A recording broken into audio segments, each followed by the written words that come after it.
Bom, vamos lá. O meu vai ser rapidinho, acho que vai ser super 5, 10 minutos no máximo. Eu apresentei esse trabalho aqui lá no Bidort Online em Tóquio no passado, e eu trouxe de novo porque achei um tema importante, talvez nem todo mundo tenha visto, não sei. E eu deixei em inglês mesmo, porque o professor Eugênio ia participar aqui do grupo, então deixei em inglês para que ele pudesse acompanhar caso ele tenha interesse. Mas eu vou falar em português mesmo. Ah, eu queria compartilhar com vocês uma descoberta que a gente fez de um ponto que não era descrito antes, na palma da mão, que a gente consegue detectar a ressonância tumoral dos pacientes com maior precisão do que os pontos clássicos que a gente aprendeu. Então, a gente sabe que o BIDORT ele é muito importante na oncologia para várias situações, obviamente, mas para a detecção de doença residual mínima, que é um ponto importante, e a gente consegue detectar também, de forma sensível, essa doença de forma subradiológica ou em estadiamentos subclínicos, antes da doença se tornar manifestamente clínica, né, o que é uma grande vantagem para a gente.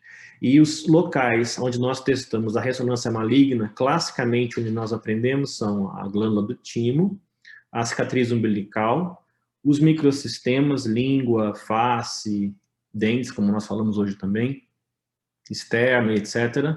E a própria área tumoral, que também ressona para o tumor.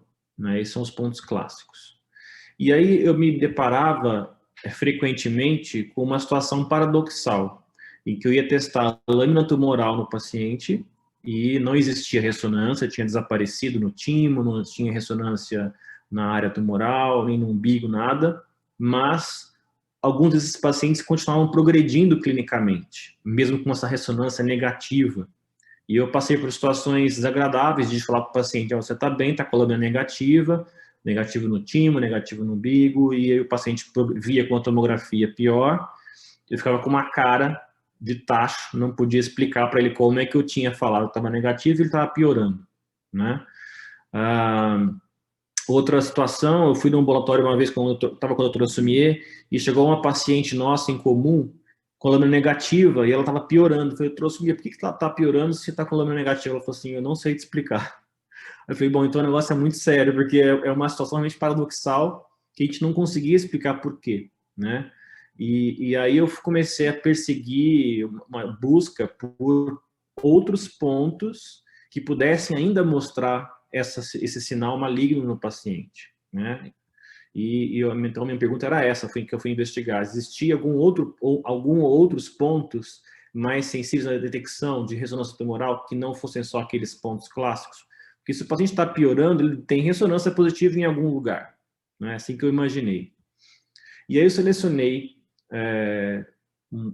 meus próximos 15 pacientes que eu atendi. Eu peguei um paciente com câncer gástrico, com tumor de células germinativas retroperitoneal, um paciente com lipossarcoma, um carcinoma papilífero de tiroide, 4 pacientes com câncer de mama, um carcinoma de colo de útero, escamoso de colo de útero, um melanoma, 2 carcinomas de ovário, uma LLC e 2 cânceres de colo.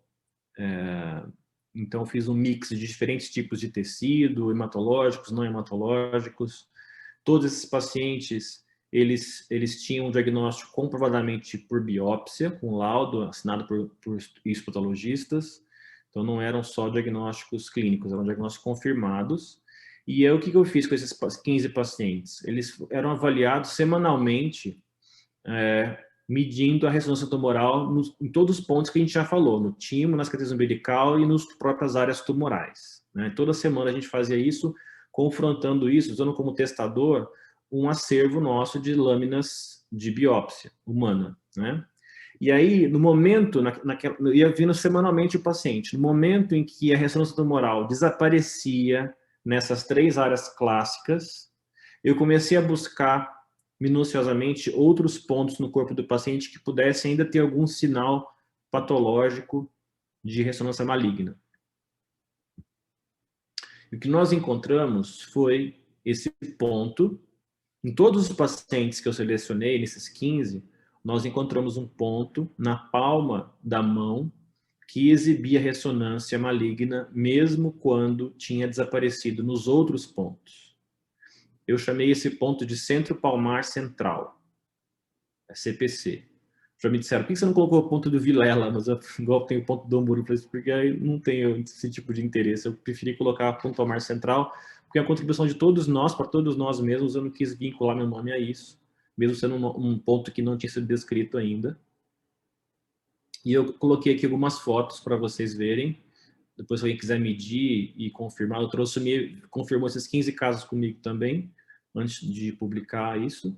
Então, aqui vocês têm um paciente, eu pus alguns casos só aqui, não tenho os 15 todos, mas coloquei, por exemplo, o paciente de câncer gástrico, aqui uma foto quando ele não tinha sido operado ainda, né?